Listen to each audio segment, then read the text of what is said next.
the Soviet Union was going to reach Berlin first.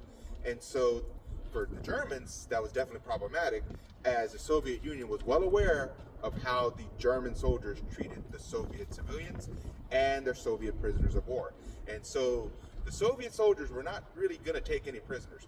So the German troops were actually trying to surrender going west. So they many abandoned their posts, would run towards the west to surrender to the American and Allied troops looking for mercy, which I find a bit ironic, because many of the people that were running the concentration camps, many of these German soldiers, many of the German higher-uppers that were trying to surrender to the west, they showed no mercy to the people that they were persecuting in the Holocaust.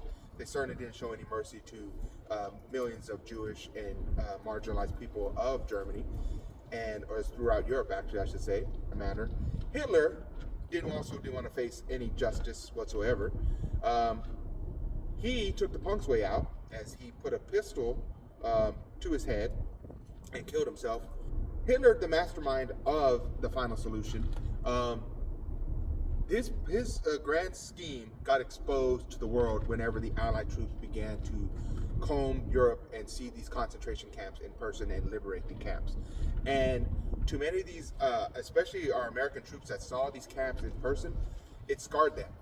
They couldn't believe what they were seeing. They couldn't believe the horrors that occurred at these camps. They couldn't believe the conditions that some of the living were going through, that they were actually just startled that some of these people were actually still alive because of just what they had to go through. But seeing the mass graves, seeing the ovens, seeing all these things that was going on in the camps really scarred them. And whenever they told their stories and they got to the press, the American public couldn't believe it. They were horrified. It was unfathomable that people could do this, and they wanted the German regime to face justice, and they did.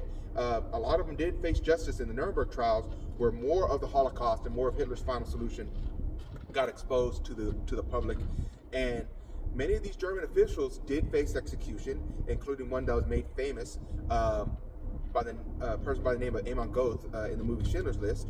Amon Goeth, I don't know if I'm pronouncing his name right, doesn't matter, he's not here to argue with me. He was actually more evil in real life than he was actually portrayed in the movie, and that's saying something. Well, Amon Goeth was unrepentant.